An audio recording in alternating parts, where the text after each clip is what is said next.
I had to leave some holes where there was an old rotten stump in the ground, and you're better off getting those. It started as an ordinary day on the Kilcher homestead, with the crisp Alaskan air filling the wide-open fields and the distant mountains casting long shadows over the property. The youngest son of the family, Otto Kilcher, had wandered toward the outer edges of the homestead, as he often did, looking for small adventures and quiet moments away from the rest of the family.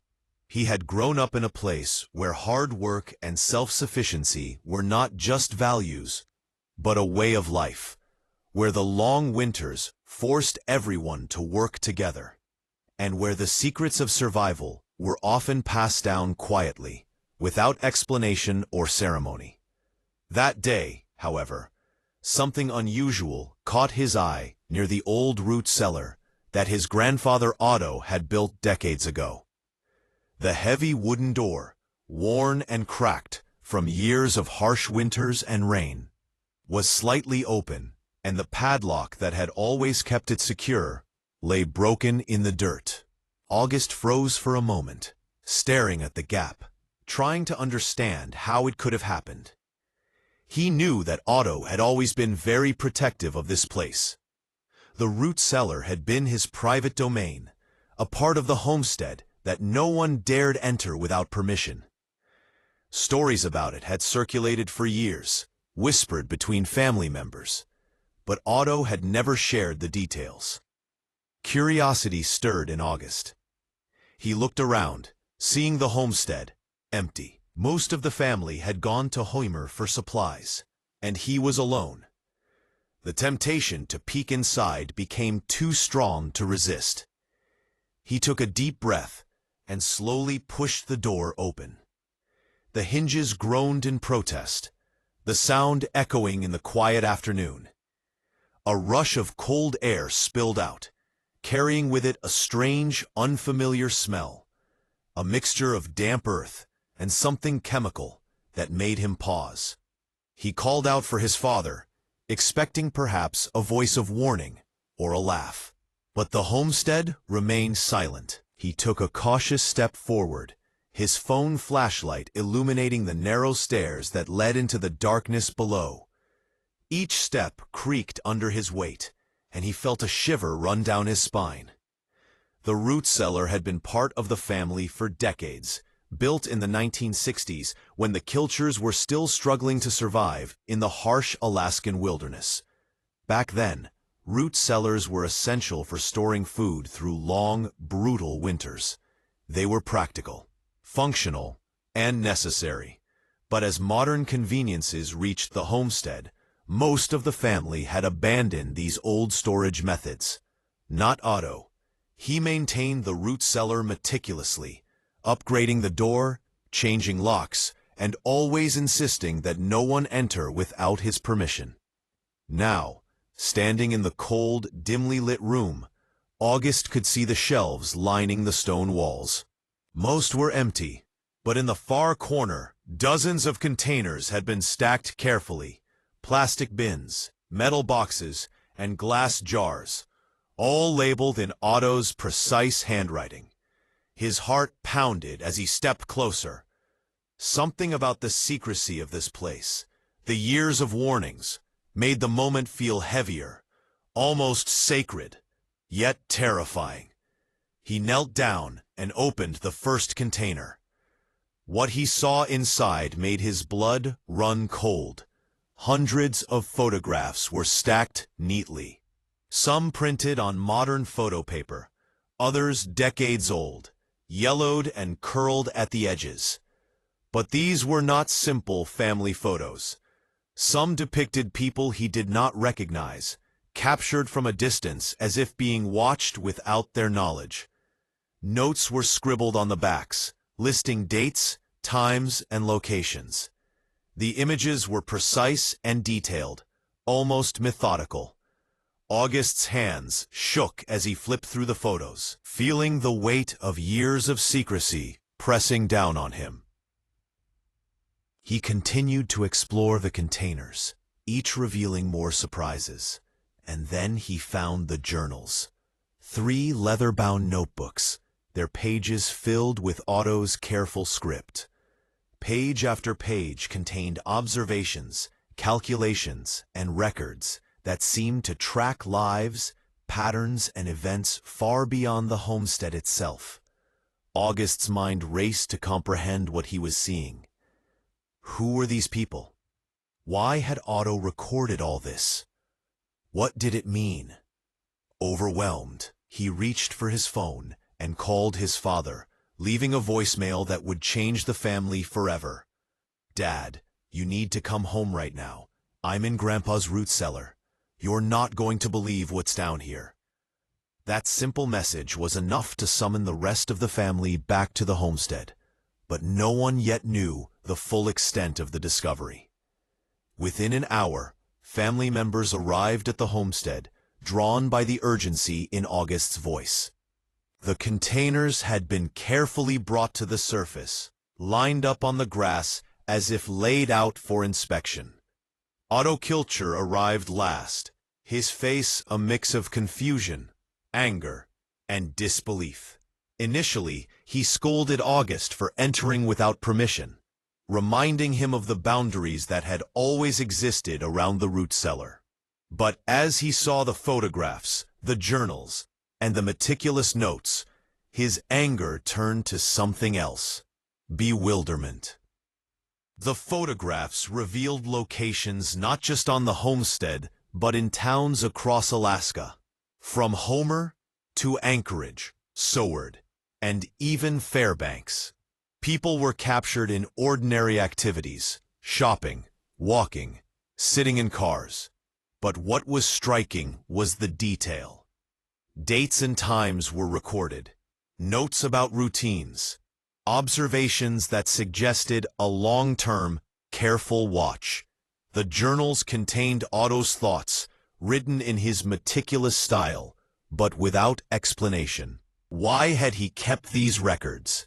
The family was left with more questions than answers. Otto, who had always been practical and focused on survival, had spent decades maintaining these secret records. Over the years, family members had noticed changes in him. He became more withdrawn, spending long hours alone, disappearing for entire afternoons, and often preoccupied. Even his wife Charlotte had expressed concern in private, noting that he seemed almost paranoid, though he had never spoken openly about it. The Kilchers had built their lives around resilience, independence, and self-sufficiency. But they had also learned to give each other space, to avoid unnecessary conflicts, and to maintain family harmony. This discovery shattered that delicate balance. Emotions ran high. Charlotte was in tears. Atz's face was grave, and August, pale and shaken, watched as the adults tried to make sense of what had been hidden from them for so long. The family discussed what the photographs might mean, theorizing about surveillance, about people Otto might have been observing, or events he had been tracking. Yet nothing fully explained the depth of the records or the decades-long secrecy. There were whispered conversations about whether the materials were dangerous, about the privacy of those photographed, and about how such revelations might affect the family publicly. The homestead, a place of strength and history, suddenly felt like a house of secrets. Each family member struggled with their own thoughts, trying to reconcile the image of Otto they had known, a pragmatic, reliable, and protective patriarch, with the man who had maintained such mysterious and potentially unsettling records. Questions emerged about trust, privacy, and what it truly meant to live under the same roof as someone whose private life had been shrouded in secrecy for so long. Yet amid the tension, there was also a sense of unity, of the Kilcher family coming together to confront the unknown.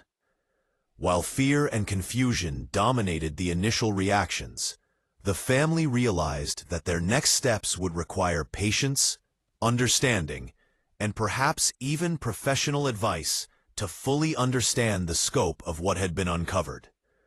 The fallout of this discovery would ripple through the family's life, reshaping their relationships, their trust in one another, and their understanding of the homestead itself.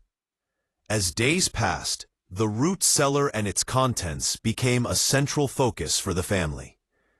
Each photograph and journal entry was examined carefully. Patterns emerged, yet no clear explanations presented themselves.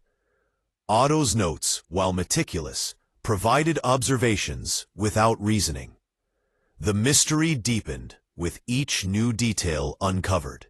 The Kilcher homestead, long a symbol of self-reliance and family strength, now contained secrets that challenged that narrative.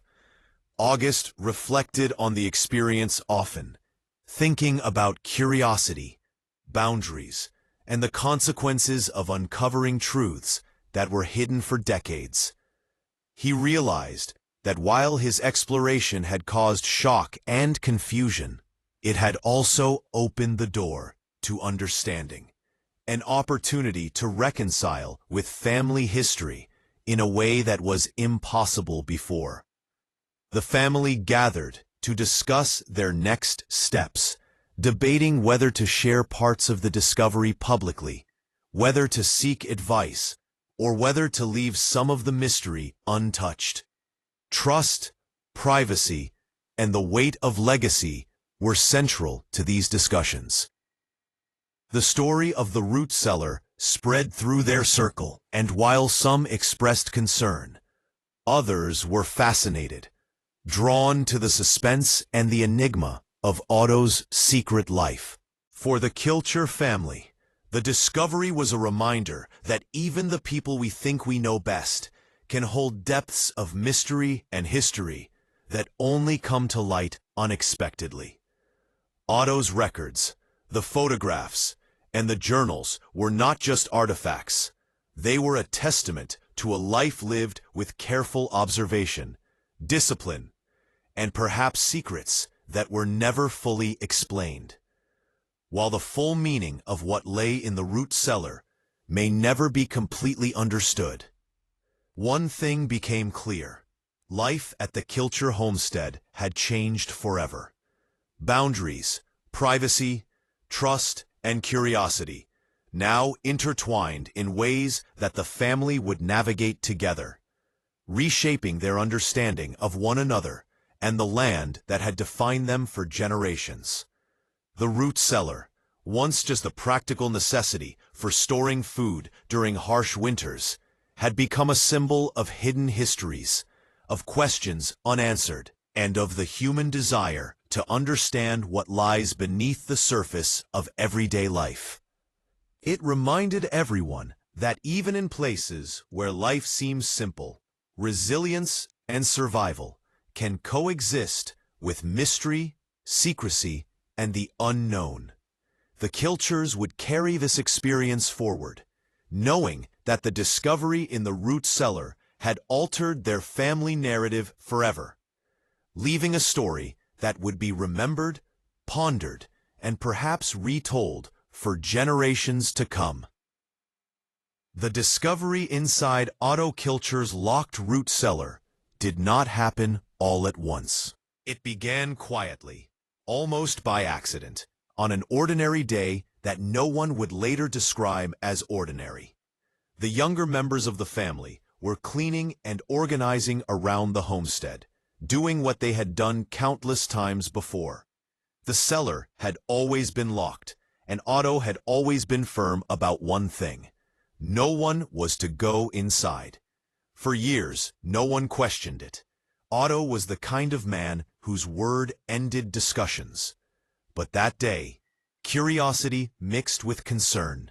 Otto had been distant for months, distracted, heavy with something no one could quite name. When they finally forced the lock open, they expected tools, old food supplies, or forgotten junk. What they found instead made the air feel cold. The room was clean, too clean. Shelves lined the walls, And on those shelves sat dozens of sealed plastic containers, all identical, all neatly arranged. Each container had a number. Each number was paired with a year. The earliest was 1998. The latest was the current year. There were 37 in total. At first, no one spoke. They stood there in silence, the kind that presses against your chest. A question began forming in every mind, though no one said it out loud yet. Why would Otto keep something like this hidden for nearly 30 years? As they opened the first container, the mood shifted from confusion to disbelief. Inside were photographs. Not family photos, not memories. These were pictures of strangers, taken from a distance. People walking down streets. People sitting in cars. People entering stores. There were printed emails, copied reports, newspaper clippings, and handwritten notes. Everything was sorted carefully, like evidence. This was not random collecting. This was planned. As more containers were opened, the truth became harder to deny. Otto had been watching people, not one or two, dozens, over decades. One container from 1998 focused on a man in his 40s who lived in Homer. The photos showed him shopping, drinking, working near the harbor. Attached was a newspaper article about a fishing accident that had taken 3 lives. Otto's note was short but clear. He believed the accident could have been prevented. He believed the man had been careless. He believed the system had failed to punish him. The final line read that justice was incomplete. As the family moved from container to container, a pattern began to appear. This wasn't obsession without purpose. Each person Otto tracked was connected to a story where something had gone wrong. Drunk drivers who walked free, abusers who were ignored, business owners who broke rules and paid small fines. Otto's notes were calm, detailed, and methodical. He tracked movements, habits, relationships. He noted dates, times, changes in behavior. It was clear he had spent countless hours doing this. In one container from 2004, Otto focused on a woman and her teenage daughter. The documents included police reports and child protection files.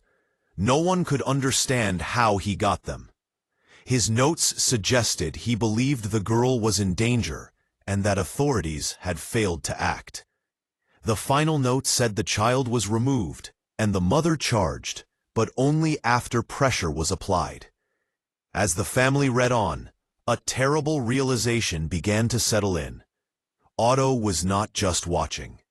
In several cases, things happened after his surveillance ended. Licenses were revoked, charges were filed, investigations reopened. According to his notes, Otto had sent anonymous tips. He had shared evidence. He had pushed the system when it refused to move. What started as shock slowly turned into fear. If Otto was capable of this, what else had he done? How far had he gone? And why had he carried this alone for so long? The family began to feel like strangers in their own home.